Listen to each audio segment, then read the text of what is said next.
Bird, bird, bird, bird. Get him, get him, get him, get him, get him. Yeah! Ron Babe was right. Ron Babe was right.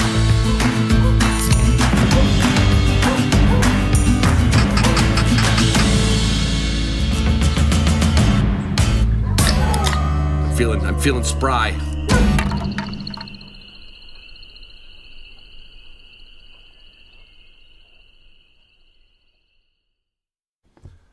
This is my official apology. Again, hunting all week, just couldn't get the episode out. So you're gonna get one today, being Friday, and you're gonna get another one Sunday. I promise. I got some funny ones, I got some informational ones, I got some educational ones coming up, a little bit of everything. But what we got to do is just burn through this thing because I have to go back out and chase more sharptails. So I am going to make this, as they say, short and sweet. But I can tell you everything on my list is making this trip possible.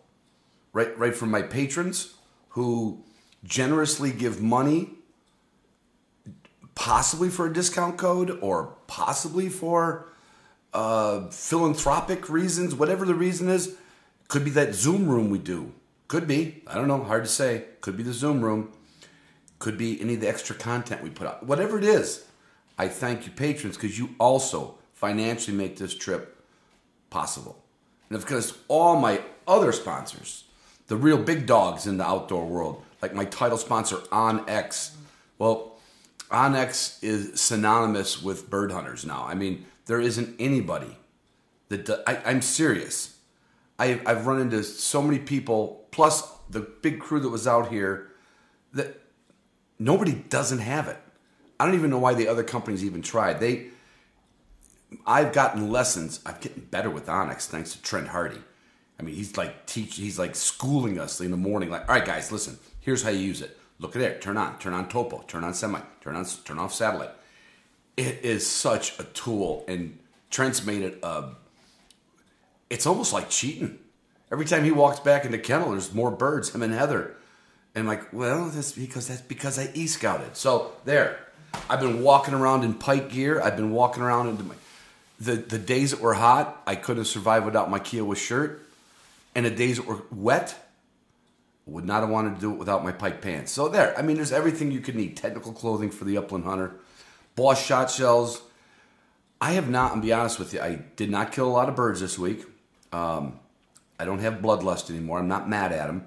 My daughter was out here, Kelsey, and of course she was shooting Boss because why wouldn't she? Because Dad has a case of Boss 20 gauge for her and for him and for friends and for giveaways to, when I meet people. So the Boss was in, let me see, 1, 2, 3, I think 6 of the people that were here at this camp were all shooting Boss. So that's like 80%, so don't be in the 20%. Find yourself some Boss shells this season. Don't forget to pack the Waltons. We have made unbelievable meals here, 2 of them based on sharptail. And you want to talk about just your simplest of spices. Oh, God, a little butter, a pan, some sharptail hearts. We had hearts last night, and a little Walton seasoning on there. Yeah. Oh, it's with me everywhere I go. Just like, this looked like a gunner kennel convention. It really did. And a gunner food crate convention. There was 4 gunner food crates there, right? And you know what they were all filled with? Yeah, of course, Purina Pro Plan. But there was 1, 2, 3, 4, 5, 6, 8 gunner boxes. It looked like well, people know. People just know. You're going to buy one, you never have to buy another one. And Garmin, I did not see another necklace around a dog's neck that did not say Garmin. That's it, period. And 1, 2, 3, 4 of us are all using a 550 plus. Now, not telling you can't go the other way, but it is the perfect training and hunting collar. And seriously, if you're getting into this, call me, write me, Jiminy Christmas. And if you are new and you're at that point, like, all right, I'm ready to change over, you go to only one place. You go to Double U Supply Company. Double supply company, and you get your Garmin there because they cost the same all across the country, but there's no service like them.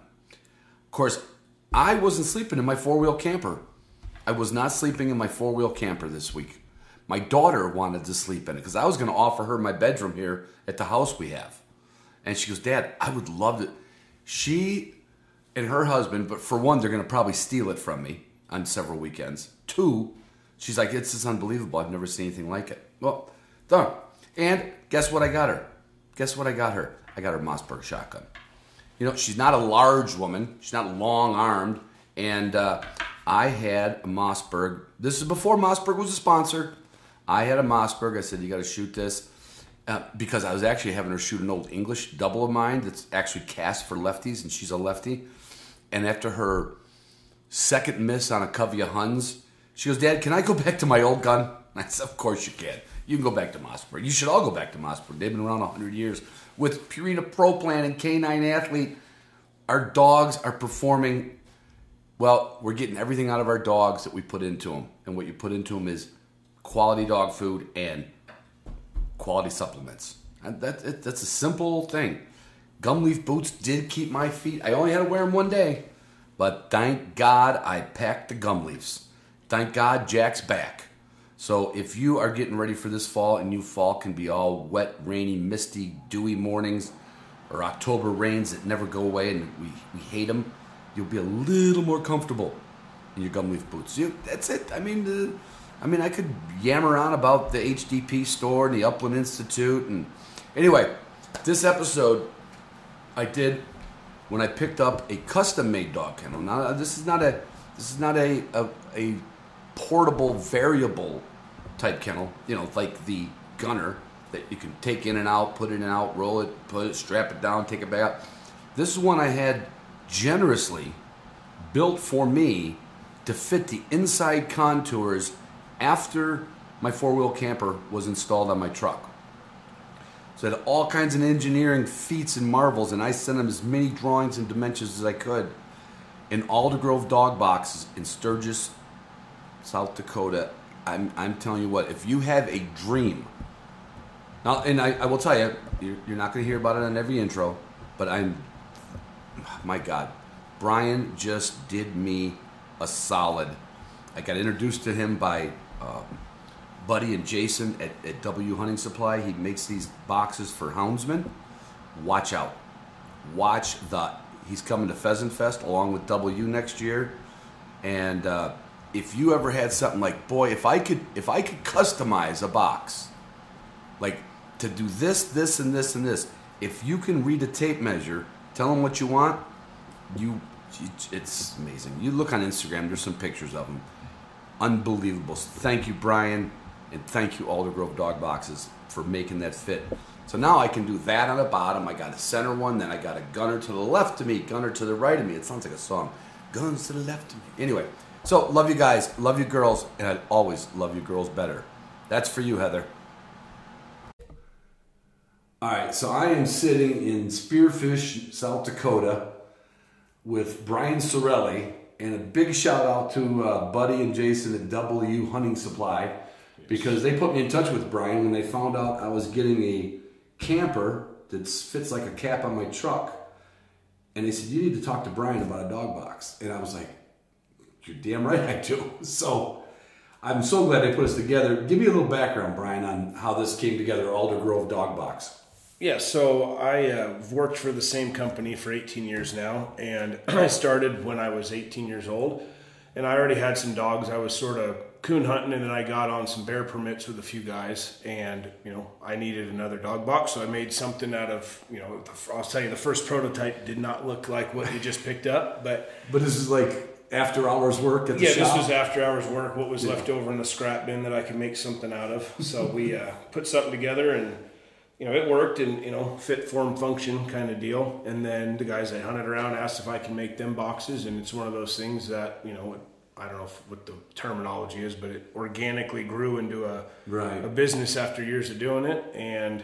But all the time working for the company. Yeah. I was doing them just on the side, and then finally, the wife convinced me that I needed to do it more as a business and open up LLC. Wise will do that to you. Yep, yeah. Make sure I was doing things a little bit more legit than just taking cash. Or I was actually trading dogs. You know, you need a box? Give me a good dog. You know, and that's how I got bear hunting and cat hunting. I got my first short hair by doing a tile side job, and I'll tell my wife. Yep. We have to, you know, in the beginning of having dogs, you meet somebody that has it, and you're like, you're not saying I want to be like them, but you're like going, I gotta have a dog. Yeah. Oh, I'm gonna need that. And then necessity is the mother of invention, or the mother of barter.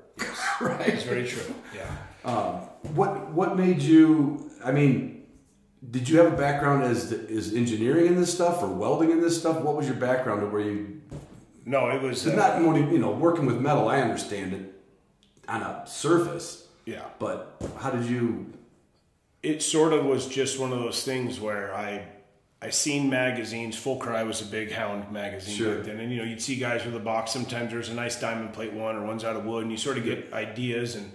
And I worked at a metal shop. I never actually fabricated. I actually just did a lot of the production review and the paperwork, the stuff that nobody wants to do. Right. At the shop, but it just one of those things turns into it. It just went from.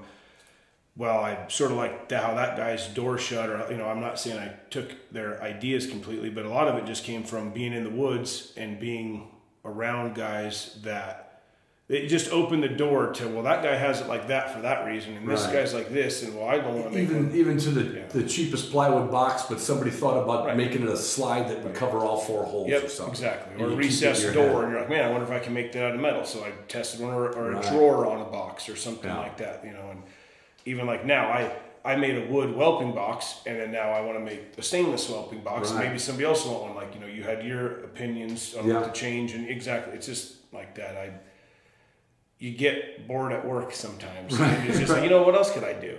But I got to go back to, so out of the scrap bin, you basically made your first one. Correct. Did you have to buy beer for one of the welders in the shop? The kid... Because I know TIG welding and MIG welding and stainless and aluminum is not easy. I'm very persuasive. The kid had just started, and I was like, well, hey, you want to practice? I got, here you go. No way, did you? Yeah. No, so he built that one. Another one was a guy bought a dirt bike from me, owed me $700. I go, well, instead of that, why don't you make me two so I can sell one of these and I'll keep one? And then I made my first profit off of one of the So you still never learned to weld yet? No, I can weld. I just not like, these guys are certified. You're not the guy, I want weld in my box. You're a guy that could fix my box quick with it. I'm the guy that will tell you, maybe we could do it like this or that. What do you think about these ideas? Like you originally were mostly tube, and I'm like, well, we could probably do just some panels out of sheet metal with cutouts, because we have equipment that can make it, easier or faster doing it other ways. So yeah, So Brian sent me an email back, and he says, well, give me some preliminary dimensions, and with this Model M camper, and if people are going to see this on Instagram, I got pictures for it all. I was almost like, hey, Brian, it would be okay if I had you notch it in 2 inches and then up 2 inches, and you're like, yeah, that's just the guy on the CAD drawing, he can do it, the shop guys can do it, but it made a big difference for me because you saw how I wanted to use it. Right. And then for the dogs, I didn't even want to lose that 2 inches. 2 inches in a dog box is a lot of extra room for a dog. I agree.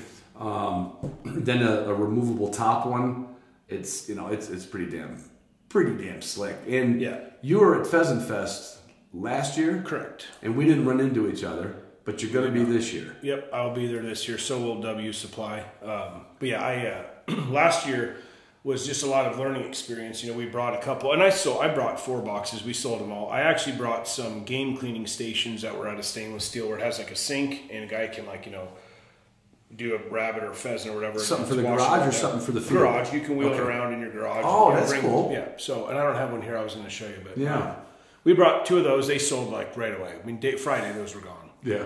So it's not that we didn't do well. It was just not being in the bird dog world makes it harder coming from a different background where I normally tell guys what they want when they call me for a hound box, whereas here I have to listen and just be like, well, what do you think? I mean, I don't know. You tell me. But that is also the beauty.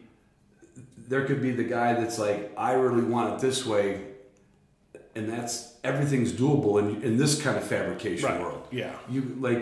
Now everyone knows that Gunner's my sponsor. I can't ask Addison to make this box smaller for my next 2 dogs. Correct. I can't ask him to make it shorter. Or a water tank. Or a water tank on top of it. He also made me a sweet-ass flat water tank on top of it. And I know the bird dog world, people love to have like... Oh, that's professional, Ron. Jeez, at least I silenced mine. Well, that's my wife calling, but I'm going to send her an instant message and hope she doesn't scream at me.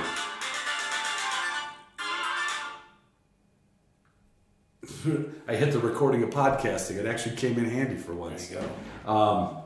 And no one heard her. She'll call back because one of the chickens is dead or something. Like, call ready? I'm going to talk to you. Here, I'll show you something. That's what you do. That's now all it's the way. silent. That's all the way silent. Now it's silent. Where the hell? Oh, so dog guy in my world. I'm not from the hound world. I only hunted with one group of hound hunters up in the UP, and I thought these are the same guys that broke away from the union. You know, I mean, they lived by their own set of rules, their own set. I was a little nervous being with these guys. I mean, to the point of, you know what I'm saying. We can make a pretty long podcast. Right. Well, I'll do that on Buddy and Jason's podcast. Yeah, there you go. Yeah. But bird dog guys, even from the size of their dog, like if you're like a Gordon Setter guy or a Springer Spaniel guy, or like they could say like, you know what, I've had this kennel forever, and if it was an inch and a half narrower, I could get my shotguns down both sides on the wheel. I mean, that's the kind of flexibility you would have to do that. Correct. Because that's when you hunt a lot, or even when you hunt, even if you don't hunt a ton, when you go, you don't want to be like, how many times you got your turn? Like, damn it. God, that fell off again, or this sucks, or that sucks. Like, just your chair rail around the top. Yeah. Like, if I only asked for a 2-dog box and I saw one of yours outside, I would absolutely always want that chair rail. And I remember talking to Addison from Gunner about it. I said, could you make a chair rail? You've got the bolts for the handles on top. He goes, nah, we haven't done it. I'm like, do you know how many people would want to put stuff on top of their dog box that's not going to box the shotgun shells, extra collars? You should tell them to get a hold of us then, because maybe we can partner up. I can make just the rails for him.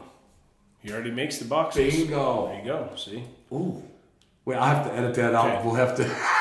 Because Whatever. No, but you're right.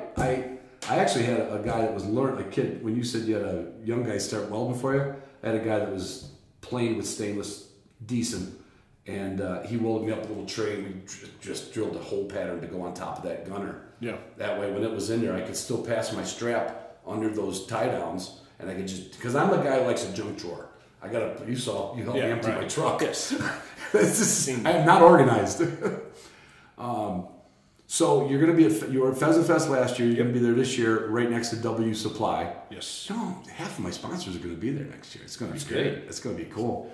Yeah, no, it definitely was fun. I enjoyed it. I'll enjoy it a lot more. I'll bring more than just one guy this time because it was very busy. It gets hard to talk that long. Yeah, you need two. I have a whole crew of friends that come in and you need water in one hand and a beer in the other pretty much by the time that's over. It's tough.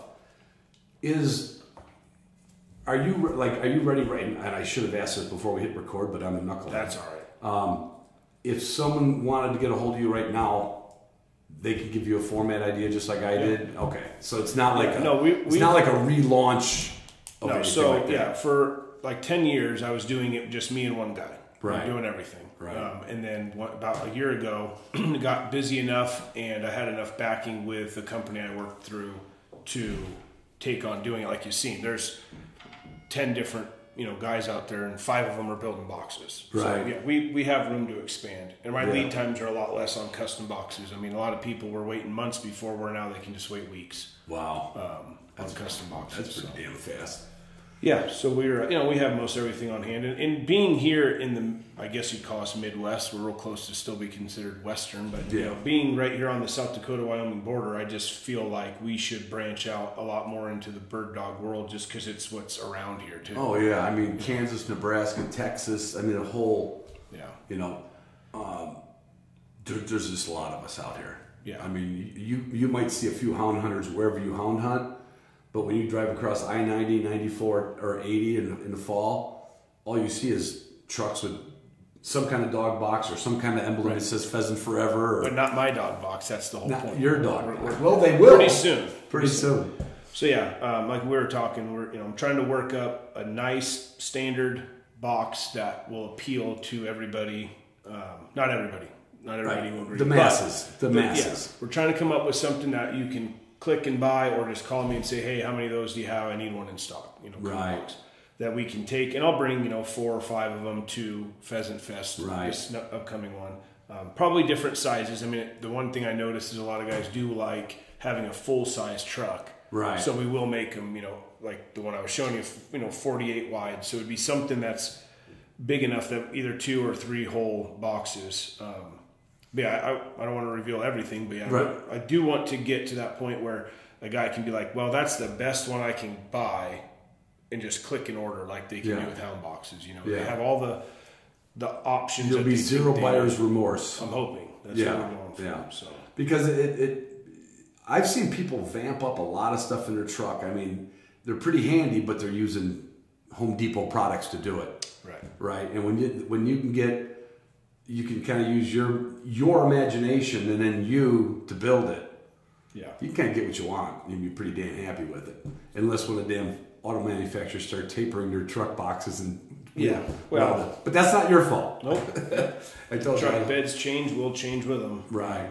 UTVs are one of the hardest ones to keep up with. They are very every 2 years. There's a gazillion of them. Yeah, it's a crew. It used to be the Kawasaki Mule was the only UTV. Yeah, and now it's like, I have a Razor, I have a Range Polaris Ranger. And so, well, that means nothing. I need to know pretty much the VIN number to even figure out how to make it something. So, what's your background in the dog world? I know you are a hound hunter, but you had a pretty interesting background back in Washington too. Yeah, so I started in Pennsylvania, where my dad was. I didn't know that. I had a few beagles. I was saving something. Oh, good. No, we had beagles. And should we get beer?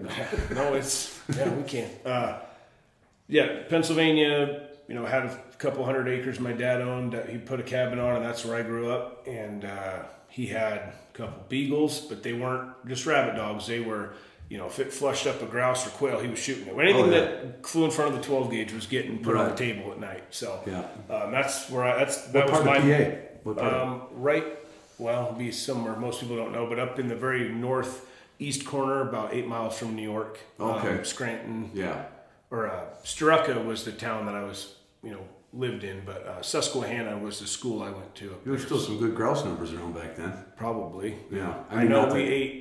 We ate a lot of rabbit too, but I know he shot a lot of grouse and quail. So that was as a little kid. And then, it was one of those things. You hit 6th grade, you read Where the Red Fern Grows in a book, and I'm like, you know what? I'm going to get me. I got him. I got the red bones. I thought that was going to be the cat's meow. What did your dad think about? He actually had passed away by then. So he had passed away when I was 9. So I had his beagles until they got old and died off.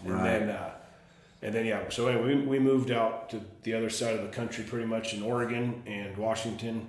And that's when I sort of got the whole hound bug, was 6th grade. And 6th grade, huh? Saved up, bought those dogs, and I'll tell you what, they were, I couldn't afford telemetries before beeper collar, so I had, a $5 bell that I bought at, the local feed store, and I chased those dogs around the woods. They were running coyotes and deer and who knows what else, and that's what...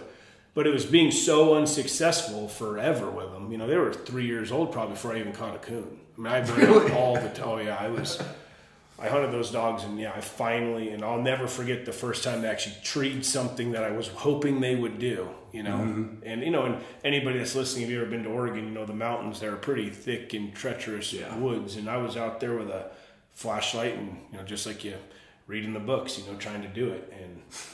Yeah, and that was before I met anybody. And then once I got... So you were a solo kid. You didn't even have like a mentor to take you out. Nope, just... All you went by the red fern grows, and that was enough for you. Yeah, you think that thing was a Bible, So I tried that. And read it again when you get home. Very unsuccessful, And, 18, that's when it changed. I just happened to be at the DMV, ran into a guy that had a dog box out in the parking lot, talked to him, had a few red bones. He invited me to a field trial. I got involved in seeing that whole world, and then he bear hunted along with some other guys. Now, can you do that with the same dog? I tried that. I mean, same breed, of course, but so I had a couple red bones, and I took those dogs and we bear hunted them, and of course, red bones could run bear, but the ones I had never seen big game, and they just didn't switch over very well. So I ended up giving those dogs away, and then I started the bear hunting thing. And when I did that, it was for fun, but it sort of turns more into a job because it was doing it through the state. It's a depredation permit. Washington. Yeah, state of Washington. Yeah. So it's a depredation permit where in the spring bears peel the cambium layer off of the pine trees, and it's killing all the trees. And large places like timber companies like Weyerhaeuser, Longview Fiber. There's a lot of big companies. Big tracts of land. Right, and they're losing, I don't even know, the millions of dollars on trees dying to bear damage. So that was something that I really had no idea bear. I mean, I've seen bear claws in a tree. I just never knew that. Yeah. So so around springtime, before the berries come on, the bushes back there, they have grass, which is starting to grow, and trees. And a lot of the trees that are, especially along roadways where they get a little bit more sun, those trees get hit pretty hard with bears peeling. I mean, and we're not talking just little trees. You're talking a 20-year-old tree sometimes. Big bear would peel. Smaller bales, if you see a peeled tree, eating the bark, the cambium layer. No, they break the bark off, and then they sort of just like what a porcupine would do. Yeah. Porcupines eat them this way, whereas a bear, people can't see this. Yeah, right. A bear's peeling the tree, vertically, not horizontally. I had no idea. Yeah, if we were at the bar, I would have been going, he's lying. Yeah. Well, no, and I've seen areas where because what happens is we would go out pre-season to start looking for damage. You could get permits based off last year's damage, and they ended up changing it to where we needed 7 peeled trees within a 1/4 mile radius of fresh damage that year, and then they'd issue permits to kill those bears. Wow. And so we would do the legwork, because we wanted to run our dogs. So if, for the listeners, Oregon and Washington had banned hound hunting. So Washington or California lost theirs. Don't quote me on the years, but like in '94. Right. 95 was Oregon, 96 was Washington. So California lost lions, Oregon lost bear and lion, and Washington lost bear, lion, and bobcat. And none of them have ever got any of it back since. Wow. And they've only lost more and more. It's never getting better in those states, just like their politics. They ain't getting any better. It's just going to... Right. Yeah, you might as well just get out of it. Might as well sell your fishing rods right now. Yeah, pretty soon. So that was... but the ironic that everybody knows that listens and I've had a few hound hunters on. They're still relying on hound hunters to take care of the problem. Correct, yeah. So there's still animals getting killed. So what they started doing is back in the late 90s, 2000s, they did these hot spot permits, and then they turned it into what I was a part of, which was just depredation permits. And so I did it through Weyerhaeuser. And there's other tree farms that people did it for, not as large of a scale as Weyerhaeuser. But yeah, I mean, that was pretty much what it was, is, there was an overabundance of them. Boot hunters have less success than a hound hunter on, dealing. And you're also targeting the problem bears. That's what people don't get. The anti-hunters, it's like you got bears peeling trees, killing. I mean, I walked in and seen 70 peeled trees from one day of bears. I mean, if that tree's worth $3,000, you do the math. I mean, $200,000 in damage in one day from one bear. Right. On that section. Because that thing will die. That tree's going to die. No, yeah. I mean, some of them might live and it might stunt their growth. But they're still not going to be good. But this particular, I mean, everything was stripped around the whole tree. There's no bark left anywhere. Right. There's no chance of that tree even surviving. So, they have to protect their investment. And, like I was saying before, we would go in pre-season, find bear damage, you report it to, the game department. They come out, the forester looks at it, make sure it's, this is done. Right. He's like, these guys are right. Yep. And then, GPS coordinates are sent to the game department. They issue your permit, and then, you go in there and take care of the problem. So it's kind of like knowing somebody with a great place to hunt in a weird way. Yeah. Even though... it was great because they've since changed it. Now they're not doing it at all, but they were doing it where anybody could apply and buy a permit to go on these properties just to hunt. You could hunt, deer hunt it, elk hunt it, pick mushrooms, go camping. And when I did it, it was before these timber companies allowed the general public on it. So when I went into a 500,000 acre plot, I was the only one, besides loggers. Right. I mean, me and the guys or whatever were the only ones in there on the whole, tree farm. You're driving around doing, you can not have to worry about... Would you spend nights out there, overnights? Or lost dogs, yeah. Well, other than the lost dogs, like, it's so big, like, I'm going to be out there for a few days. Yeah, it would get... Well, I was, at the time, 18, 19, making not a lot of money now. I didn't have enough money and fuel to get home and back there because it's a full tank. Maybe if you're driving 2 hours, it's a 4-hour round trip. Yeah. Even if I would just sleep in the truck. I mean, I didn't have you weren't bringing a camper and barbecuing and stuff, but we would stay the night. Yeah, a lot of times. I mean, and at the time you're like in the. But that's the only outlet for your hounds in that state, right? Yeah, I mean. You can coon hunt. I mean, there's some things you can do. You can coon hunt. And but a lot of guys, and you got to remember too, this was an area that from the 70s, 80s, 90s, this was the biggest. I mean, Oregon and Washington, each state has more bears than any other state by a large number. I mean, 25 to 30,000 in each one of those states. Wow. I mean, Alaska has more, but you're talking, you compare it to Tennessee and Michigan where these guys are bear hunting. Right. They don't have a third of the amount of bear population. Right. Because we just don't have that kind of wilderness. Right. Yeah, you just don't have those huge plots of forest where there's no development or houses either. Right. It's just it was fun. You look back and one of those things. Now these weren't with the first 2 red bones you had. No. Those are the coon dogs. No, I did. What's the process? Is it kind of like the bird dog world where you meet somebody who's got one and you're like, oh, you having a litter? Yeah, or same thing. Yeah. Hunt it just like bird dogs. I'm sure where you meet guys you want to get out and learn hound hunting, go park at a gas station out in the middle of a little town at 5 a.m. Guys are filling up trucks and there's a box full of dogs. So you kind of tag along with you? Yeah, and then you just tagged along with somebody. And, me, once I was in my 20s and was getting over the bear hunting and stopped doing that, and I wanted to hunt for myself, not because, I was never home 4th of July or Father's Day, Mother's Day. I had a wife, I just had kids being born, and I wasn't home enough. Yeah. So I eventually said, I want to do something with dogs that I enjoy, not just, and I enjoyed that a lot. It just turned into, it feels more like a job. Yeah. When you have, if you don't fill tags, other people are standing in line wanting to do the same thing as you that probably don't have those obligations. Right. Then it turns into maybe not as much fun as you started out with. Gotcha.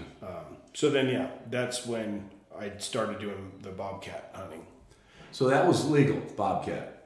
Yes, bobcat's legal. And I know this is going to be like one of them stupid questions because when I think of my bird dogs, in some fields it could be a hun, a pheasant, a sharp-tailed grouse. It could be a duck hunt. Well, it would be the springtime. We wouldn't be hunting, but I've had a lot of mallard or widgeon nest pointed.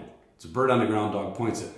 How do you steer them to bobcats and not all the other stuff that's out there? Or is that just There's just strands and lines of dogs. I'm not saying that other guys don't have dogs that work. It's all different parts of the country. A guy in Oklahoma or Texas has a completely different style of running dog. So his bobcat dog might not be what we use, or he wouldn't want to use what we use. Right. Yeah, it's definitely been a lot of a learning curve where it's just a combination, and it's not even there's also not like it's no registry. There's no AKC or bloodline like that. It's guys that have bred generations of these dogs to to make them what they are. But at least in my little niche corner of the country, it was some hound blood and some running dog blood, which would be like July's, Kroger's, that style of dog that they use for like fox hunting and coyote running. Well, they use foxhounds where almost everything started from. Right. So it's a combination of more of a treeing walker coon hound and then that more running style of dog, because a bobcat, pound for pound is one of the most challenging things to catch, to actually,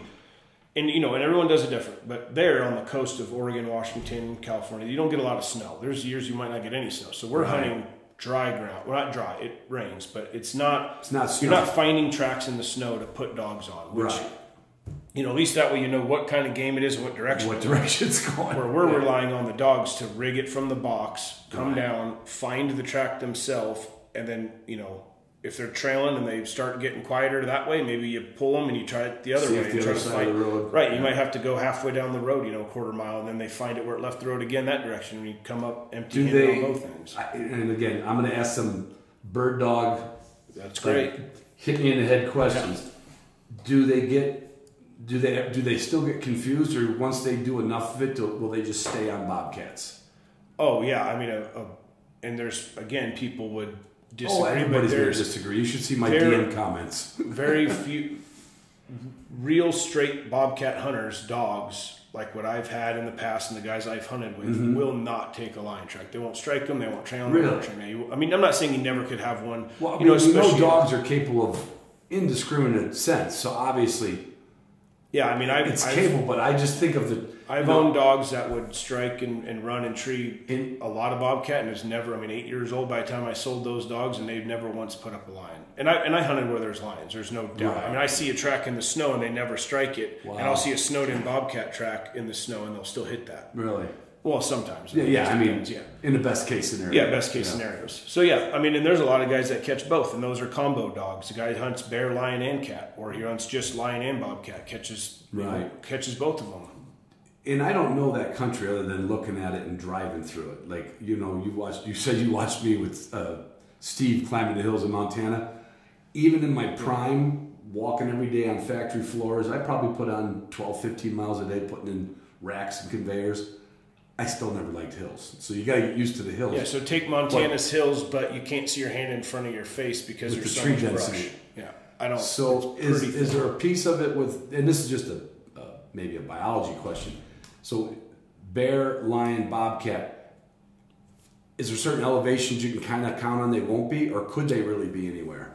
I think that's more on the time of year. Okay. I know for so where they're bears, feeding. Right, bears you're going to hit the lower elevation first because that's where it's warmed up quicker, Right. snow's melted faster, grass starts growing, but trees ready to peel, Right. all those kind of things. And then the easier game for the cats to find might be, where Right. the deer are. If you're a guy with hounds and you hunt combination of game, you want to hunt down lower by the creeks for coon and maybe higher up when you're looking for cats. Not that there's not cats down lower, just there's a lesser chance of coons maybe up higher than lower. There is some topography to it. Right, and I never did the lion thing. I've caught a few on accident, but I've never been a lion hunter, so I don't know. I couldn't give much input on where they're. There were the deers out here from what I've seen because I've been living here in Wyoming and seen. I hunted last winter a lot out here, and every time I found lion, they're following deer. That's just what it was like. Yeah. We did snow. So there's quite a few lions out this way?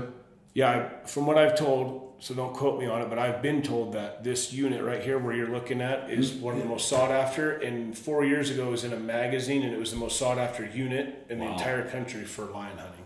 Now, I don't want to say this is, can you find bobcats in more places than mountain lions, or is it almost synonymous?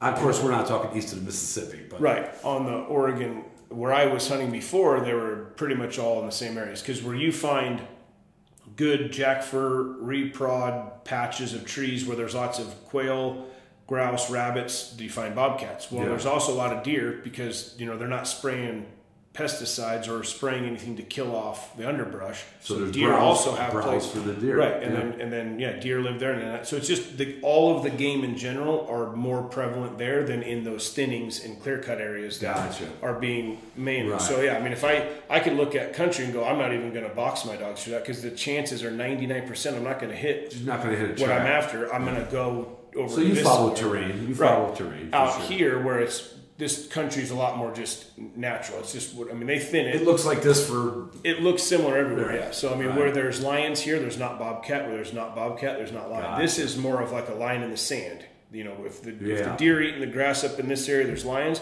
And, 80% they say of a bobcat's diet is rabbit. So you got to go to that sagebrush, country, that juniper tree, sagebrush, rocky areas that they're in, and that's where you'll find them. It's got to be better than them thick-ass hills out in Washington. Can be. There's a lot of private land out here. That's the one bummer. That's the one,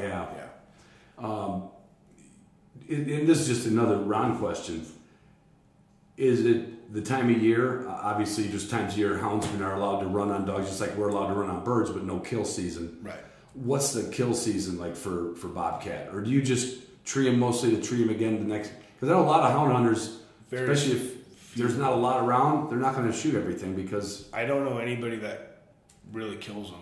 Really? Maybe a couple of years. just maybe get a nice pelt off. It's more about training the dogs. It's just like you train a good bird dog and I don't know how you do it, but you're training them in your backyard or back 40 or whatever you have. You let birds fly. You let the birds fly. Because that way they're there again. And then they're there again. You don't kill them in your home. Maybe a guy drives a couple hours and wants to shoot a nice tom, but at some point, and there are guys that do it that kill every bobcat they tree and they turn in the pelts and they make some money, and they justify it with paying for their fuel or their dog food or whatever. And I completely understand that. That's not how I did it or the people I've been around that do it. Yeah. But And there's a big thing with bobcat pelts. Like there's a value chart to it that's ridiculous, right? So the highest value charts, there's some in Nevada, but like out here is the same. Where you're talking, there's $1,000 cat hides leaving here. Where I was from, they're $50. Nobody wants a scraggly coast cat that looks like a coyote. Out here, you want that nice white belly and spotted. They almost have a blue. The white, that's what I heard. It's like a blue merle color to their bellies that are out here. I mean, I talked to the biologist out here. I ran into him months ago, but he was telling me that he had trapped one. And it had that bluish pellet. I mean, they're over $1,000 hides. Yeah, I heard somebody talking about that once, and I didn't realize it. And you're right, it was what the belly looks like. Yep, which, of course, if it's a great belly, it's probably a great overall hide. Yeah, and they use it for cuffs and linings, and you want that white pretty. You don't want this yellow, dirty, brown stain looking at your stomach. Looks like they peed on themselves. The coast cats. Probably. I don't know how much. I know I interviewed 2 lion hunters back in the day, and I know it could be super treacherous on the dogs and deadly for the dogs. Bobcats, I'm thinking obviously it's smaller than the dog, but it's a ferocious critter. Do they run into tooth and nail fights, or are they always up a tree almost? Yeah, almost always up a tree. I mean, I'm not saying they never stop. And I know guys in Wisconsin. Well, it's all about where you're at too. Like Wisconsin and Michigan guys are screaming right now listening to this because they have cats that don't climb. They're 35-pound, 40-pound monsters that just don't climb trees. They're running them in little bean poles, and I've talked to a lot of guys I've sold boxes to that they just don't climb. They won't. They just want to fight on the ground, just like a bear might or something. Now you got some mean kitty. Yeah. So where I was at, though, yes, they climb. 99% of catching a bobcat there is all brains, not brute. You don't need a dog that wants to just get in or get tore up. If one, Well, and that's another thing. I remember talking with houndsmen. You want a dog that looks like it's going to scare the crap out of any animal, like it's got the courage, but you also don't want it to actually engage, right? I mean, you don't want it to actually think of a cattle dog a real good cattle dog working over a cow or sheep, or it might nip at them, but it's doing what you want it to do as far as where it's moving it. Right. Maybe a hound hunter isn't trying to get that to move, but a good. Let's say, you're talking about baying up a bear or whatever. Right. Yeah, you want the dog to put pressure. I mean, a good bay dog on a bear, let's say, because that's what I was used to, not the lion thing. But you don't want that bear to just keep walking all over the country because that's no good to you. I mean, you're trying to get in there and either kill it or pull your dogs or tree it or whatever it is you're doing. But, if the dogs are just letting that thing walk all over and do whatever it wants to do, they're barking at it, but they're not actually holding that at a standstill. But the right dog would almost... The bear would go, Jesus, back off. All right, I'm up a tree or I'm not. And I think that's a whole nother story too, is, one dog you really don't want him getting in there getting torn because if he gets grabbed. But if you have 4 dogs or 6 or something working over a bear, maybe a dog bites it on the rear end they'll do, and it spins around. Well, then another dog comes in and they can't handle that pressure. And I've watched a lot. I mean, I remember having a few young dogs have a bear bait up against a log, and they're working it really good. They looked great, and then old Buster Knucklehead comes running in, and that was his name. I mean, and he jumps across, he slides down the log, lands on top of the bear, bites him, and within 10 seconds the bear goes up the tree. Well, he was bayed for 45 minutes with 3 or 4 young dogs. Right. And then, the old bruiser came in and goes, you know what, you're going to have to go up now, buddy. And then, could have ended worse, but... because they certainly get hurt and they can get killed. I mean, I know a friend of mine that we work together in the same trade, and he has bear dogs. I haven't been out with him. He lost a dog from, I believe it was a bear falling on his dog. Yeah, well, that could happen too. So we always tied back when we had to. But sometimes I guess you could get there, something could happen. Of course. Yeah.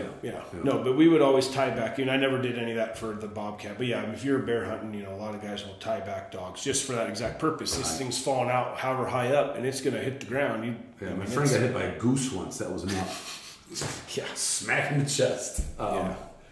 Here's another round question, because I've been to Alaska. I've been around grizzly bears. I'm not comfortable. I've had a black bear chase me off a wood duck spot where had a nice little wood duck hunt starting, and a sow came down with two cubs, and it was my bright idea to shoot a gun in the air, thinking she'd run away, and she actually made her cubs go up the tree. Oh, right. And then she started huffing and snapping. I could have piddled myself. Where do you get the nerve to stand there and look at a bear?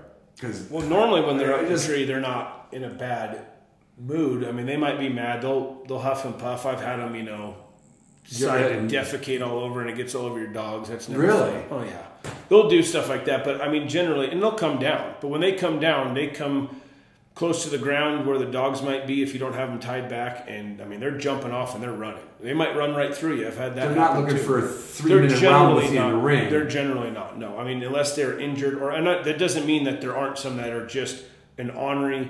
I mean, I've had ones that there's different fighters. Yeah, we've had them where I've turned loose and they didn't go 300 yards and they turned around and decided to just pick out a dog and just grab it. I mean, they did anything they could to run that dog down, but that's 1 in 100, at least for my experience where I was at. The guys in, like I said, Wisconsin, Michigan, they do it a lot different too, where they're using baits. Yeah. They're setting up and they're seeing it like where we're doing it. We're driving with dogs on the box. They got to strike them. There's no bait station or any way to figure out how big this bear is, or we don't have trail cameras to know what's going on. Oh yes, the guys I was telling you about, they had bait barrels and they had trail cams. Right, and that's because they're like, allowed. We had one go by at 4 o'clock in the morning. Let's go to this one. Right, and we're striking them off the box. We don't know how old the track is. A few dogs might be barking on the track. Some aren't because it's an older one. You're trailing it for hours before they even have jumped the bear out of its spot that it's been bedded down all night. Maybe, So it's a whole different. I mean, it's just like anything. Just like you bird hunting. A guy might not go out when it's negative degrees and the wind's blowing sideways, and the other guy might. Or the lab guy with his Labrador or his chest, he's going to be out there in the worst weather. Yeah, and the guy with his German short hair that's shivering in the corner doesn't want to get in the water, right? I mean, it's the same. I beg your pardon. I don't know. That's good. I have gone bird hunting. I have done that at those pheasant release sites in Washington. So I have been with some German short-haired pointers, and it was a fun day. It's a fun day. Yeah, it was fun. It was a lot of fun. It does make you feel like hound hunters are bird hunters are a million years away from what it was when man started using dogs. You guys are only like a couple hundred years away from when dogs were just half wolf and kind of living with nomads, right? I mean, yeah, maybe. Think about that analogy, but yeah, I mean, they had to be used for an early wolf was not going to be used for pheasant hunting or quail hunting, right? It was probably to run down some game and kill it. And whatever it was, they somehow started team working with. But it's kind of always a Wild West show. Yeah, it's that barking, it's that unpredictable. Like we never worry about a wounded rooster. You know what I mean? We're the prissies of the dog world. The hound guys. I mean, you sign up for some grit. You can, yeah. It's definitely been an adventure. I mean, there's guys that are running down in, Texas, wherever. I mean, they're running hogs. I mean, those things are never, think about it like that. You just mentioned a bear, and it's mean and ornery, and it's going to do stuff. Now, sure, a bear can grab and pull a dog in where maybe a pig can't. Right. But, like, I've been down there, and, I mean, you talk about every single time they turn their dogs loose. I mean, they got cut vests on and all their stuff. But every time it's a bay-up. Every time that hog is going to want to fight back. Right. Where a bear, maybe 8 out of 10 trees or 8 out of 10 tracks end up with a tree and there's no issues at all. Maybe, 1 out of 10, 2 out of 10, they decide to bay up and fight dogs, and it happens, and that can be real bad, just like a lion or even a bobcat. I mean, a bobcat will stop and fight too every now and then, but like those guys, I mean, talk about grit. I mean, they're dogs and them. I mean, those guys are going there with a spear. They're going there with a spear and a knife and hobbles or hobbling the pig and throw it on their back alive and take it back home. I mean, maybe those guys are closer. Let's go with those guys, because I would say you guys are in the middle. Right. I'm on the light side. Yeah. The guys running fox and bobcat are more of the prissiers of the hound guys. I would say they're not bear hunting and all that, as much. But have you had some field suture repairs out there in the day? Most guys have staple gun and everything with them. Yeah. Now, is the cat? And this is another Ron question. I'm sure you've had a dog get bit by a bear, right? But any tooth bites usually, antibiotics and leave it open. Yeah. Is that pretty much if it's normal looking? And I haven't had. I mean, I've had a few dogs that were killed by them, but for the most part, if a dog gets bit up in the leg or something, it's all right. It's the cat ones that you have to worry about. That's what I've heard with even domestic cats. As soon as I have a dog get tore up on a bobcat, I mean, even if it's just, because you do sometimes catch one on the ground or, whatever. just even like a couple, it gets scratched, like if a dog ever does get on one and they use their hind legs and they kick and they scratch up the underside of a dog. Yeah. Those kind of things are the scariest ones because they get infected so easy. I mean, I'll notice it and just start pumping them full of antibiotics. Yeah. I have, doxycycline and stuff that the vets have given me. I have extras left over. I just instantly, I mean, as soon as you see it. It's that much worse than a bear, just like just like you hear about cats. Yep. I would think so. I mean, maybe other people disagree with that, but rarely have I had a dog get into it with a bobcat and not needed medical attention. Really? Yeah. But you could get for days. A bear bite in the ass and you'd be basically all right. A little Doppler and you put some, does anybody use blue coat anymore? Yeah, that's what I'm saying. The Doppler blue coat. Nobody wants to spray can. You get your whole hand purple. You use the Doppler and you just shove it right in those puncture wounds, and then the dog's hunting the next hour. That lift lid dog box I was telling you about, the first one I got, blue coat blew up in it. Exactly. Don't buy theirs. Well, I had so much jam in there, something must have punctured it, and everything I own, that blue coat dye does not come off. Yep. I had one do it underneath my truck seat. I had a can of that blue coat, it was red coat. Mm-hmm. I had it underneath my truck seat, and I was trying to adjust my Toyota, and I slammed that seat back, and it just, the whole can blew up, and the inside just looked like Smurf City underneath the truck. So, that's still a mainstay, though. Oh yeah, I think everybody. I should get that. What'd you call the other form? It comes in a little dump. So when you take the lid off, it's on a little metal shaft, and at the very end, it's just like a cotton ball round, and you just daub. It doesn't. You don't have to make a mess using. You don't have to. And when you spray, the dogs always do this. They're always afraid of that noise and that air hitting them. Yeah. And so you just do that, and then you just. It's almost, they think you're petting them there. You're just wiping it around and petting them. I haven't had blue coat in a long time, but that was always in the dog box. It's always handy, yeah. Because in the Briars, we get especially, I know hounds aren't known for a great coat, or that's not. No, they don't. That's not when you're breeding, you're like, okay, if we don't have the best coat in the world, but feet matter. Feet are a big thing. Feet matter, yeah. But our dogs take so much of that grass and briar right up here and stuff. A lot of times Jeff will just go at night, just like he's fine.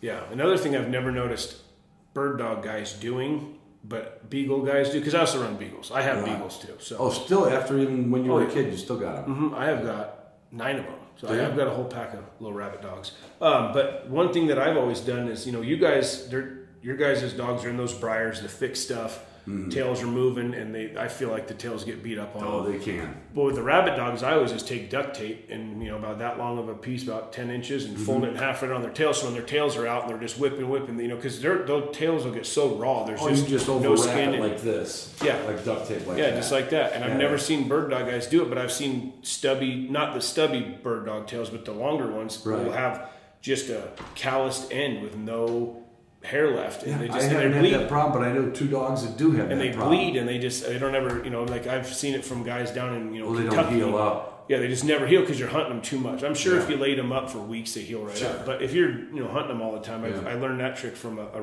rabbit guy in Kansas, and he showed me. He's like, I just put the tape on them. Another Brown question, because when you said about the tape on the tail, and we talked about feet, a splay foot or a poor built foot is not going to last, right?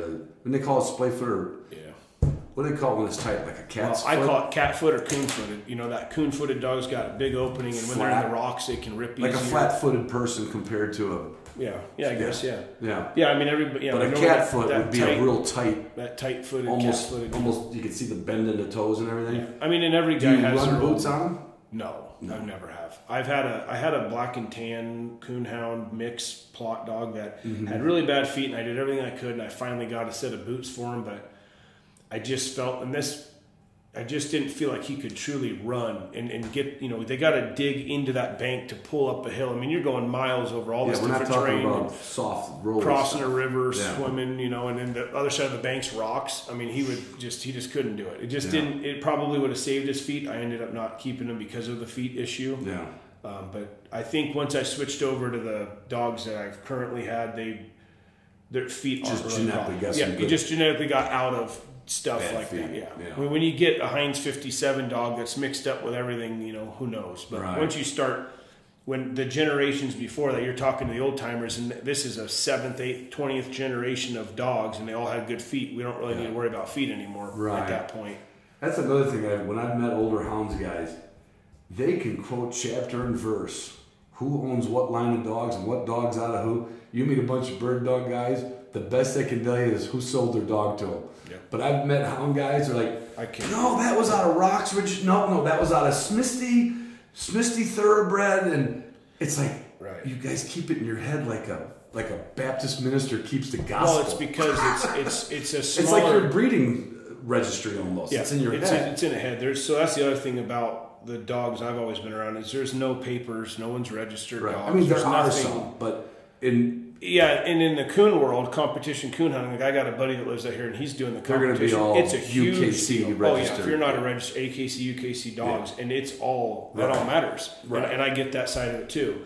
Whereas the world I came from was papers aren't used. Right. It's not a thing. Now it doesn't mean that somebody didn't write it down. Right. That I could, like you just said, I could rattle off dogs that I've never met. That obviously, were out of many generations of dogs I haven't met. That I could tell you the 6 dogs I have exactly what those dogs went back to. That I've never. There's just no actual registered number next to it. But I've always noticed that houndsmen. And the other thing, I find it hard to believe, and my neighbor now has. Do you ever hear the name Chuck Giddings or what's his dad's name? Oh, it was way back in the 80s. Sackett and Sackett Jr., they were Walker Coon dogs up in Michigan. And his son lives next to me now, and he's got two of his dad's dogs.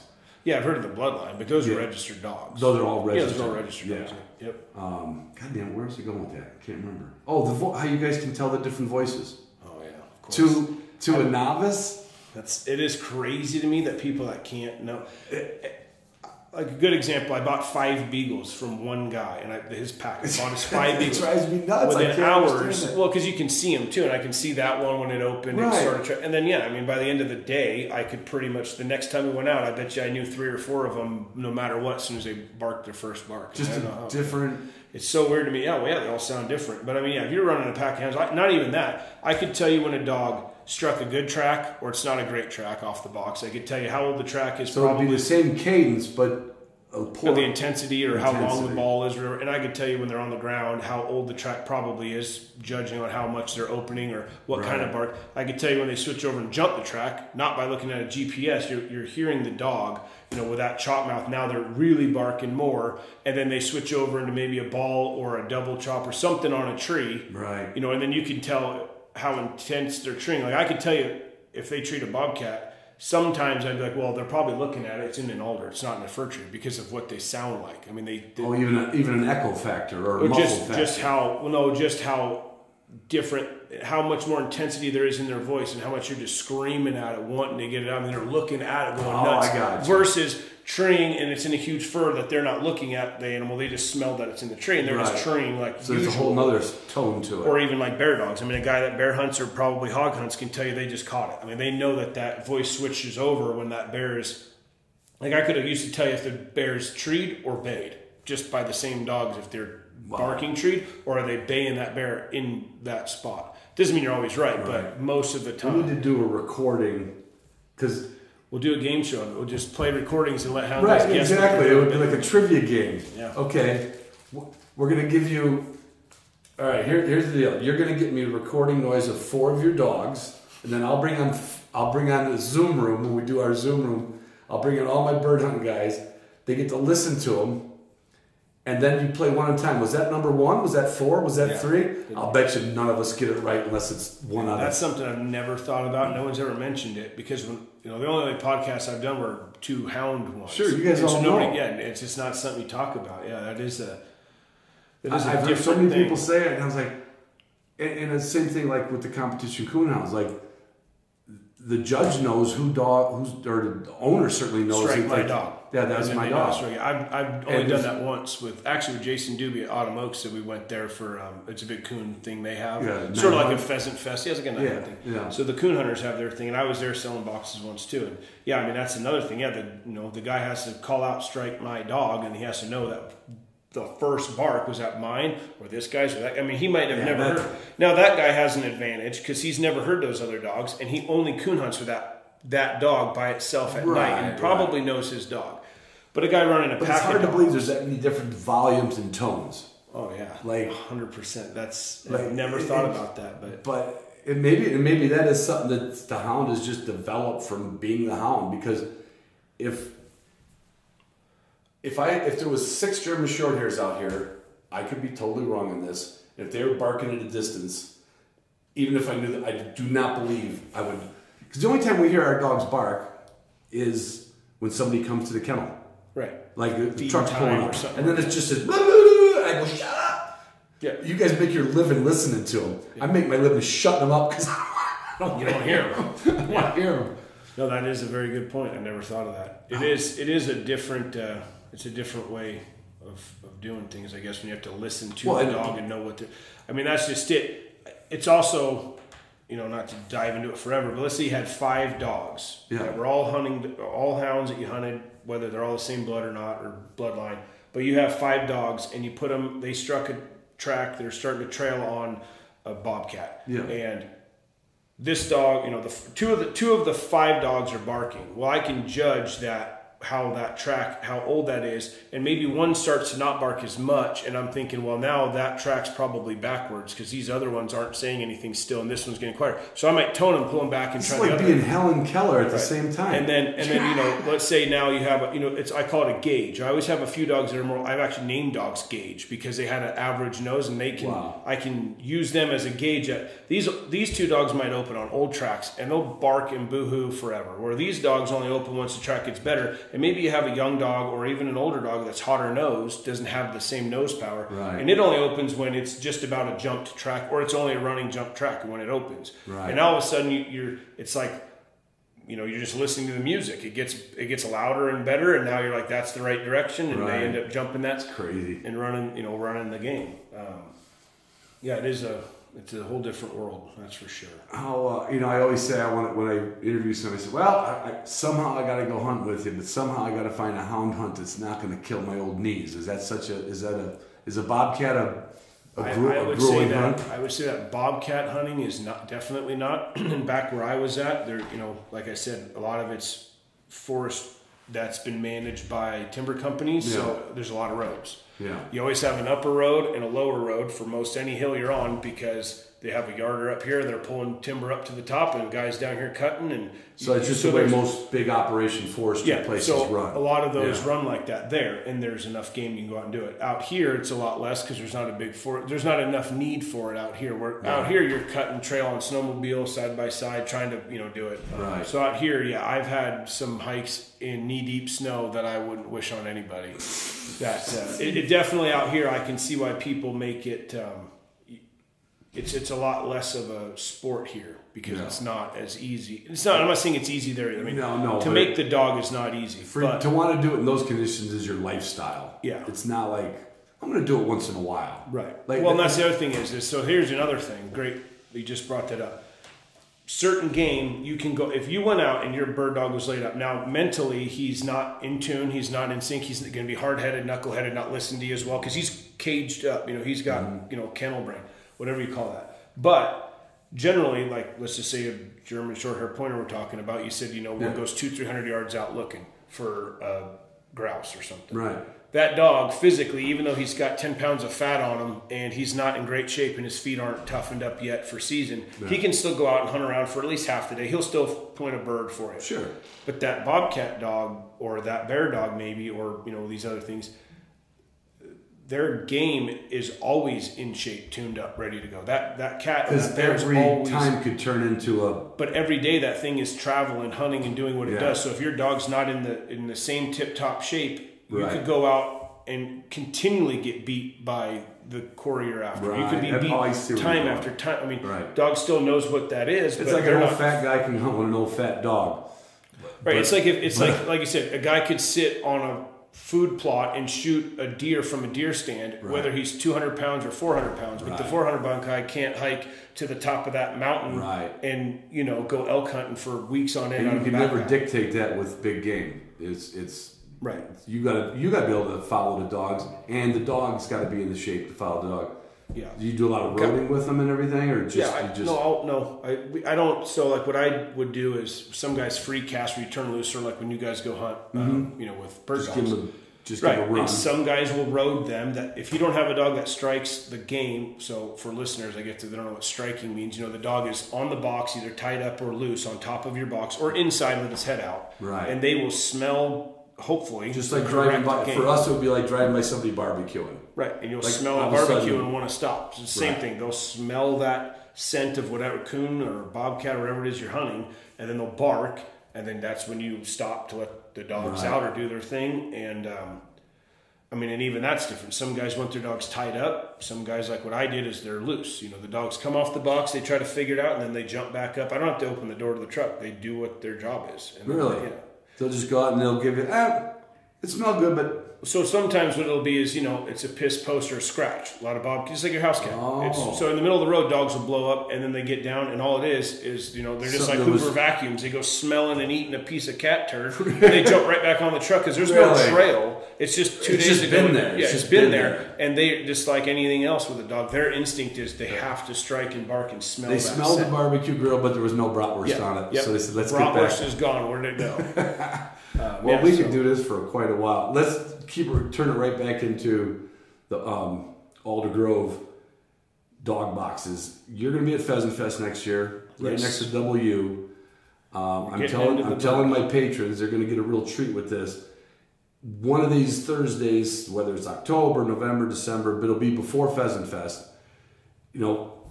Brian has made a lot of dog boxes for a lot of people, but the bird dog world is the newer venture side of it. You brought some to Pheasant Fest already, and boom, sold. We're making changes that I was here in a little meeting, and they got the 3D CAD machine up there, and they've got some cool ideas. But for listeners of mine, you could always write Brian in any time. You can get his. I'll put your contact page in there with how to get a hold of you, especially for someone who's in a hurry and says, I already know what I want. Right. But one of the discussions Brian and I had was to make a box that's going to work for the masses. Maybe a little customizable, but something that in a plant as big as this, you can crank out as fast as you can crank out this stainless steel table. Yeah. So what are those things like height, depth, ventilation? So we're going to have Brian come on sometime, and I'm sure we're going to get I'll have the prototype done by then too. So and we can show it. We can show it to him on screen. Yeah, that works. And I always say it's like going to a dog training seminar. You come out of there and think, oh, wow, that guy was great. But you remembered one cool thing. So you might get one cool suggestion, or another 40 new customers. Who knows? Not everybody uses a box that stays in the truck, but a lot of people do. So I'm looking forward to the relationship, Brian. Yeah, looking forward to having a beer with you. And I didn't even ask if you drank. I assumed you did. Yeah, when you said the beers were in the cooler, I wasn't joking. And the hint was, when I had the empty box of Rainier and he helped me clean out my truck, he goes, oh, there's nothing in it. So it's like, good. Well, I thought there was goodies coming. I don't know. I appreciate it, Brian. Yeah, I do too. I will be sending reports back, and I don't have anything to report back on. My box was perfect. Yep. You made that thing fit in there, and we didn't have It's tight. We almost needed a feeler gauge, but it's perfect. Thanks, Brian. Yep, you too.